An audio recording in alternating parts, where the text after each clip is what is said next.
nieleze tatizo la umeme kwamba ni tatizo ambalo halipo Bwejuu au wilaya Kusini peke yake. Kwa sasa tuna uhaba wa umeme kwa sababu matumizi yamezidi, lakini tukitizama mkoa wetu wa Kusini, mkoa wetu sasa una uwekezaji mwingi na matumizi ya umeme yamezidi.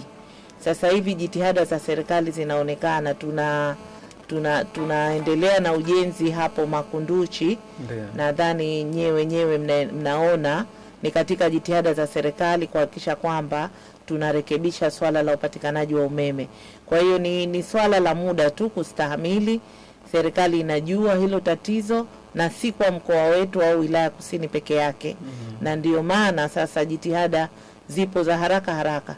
Tunatakiwa tukamilishe huo mradi mkubwa wa umeme hapo Makunduchi, lakini kuna na maeneo mengine ya Zanzibar kuona kwamba tunaweza kumudu upatikanaji wa umeme kwa mahitaji tulionayo sasa. Sote tunafahamu maendeleo makubwa yaliyopo. Kwa hiyo pia ongezeko la uhitaji wa umeme wa ziada ni jambo ambalo linahitajika na serikali inalifanyia kazi kwa sasa.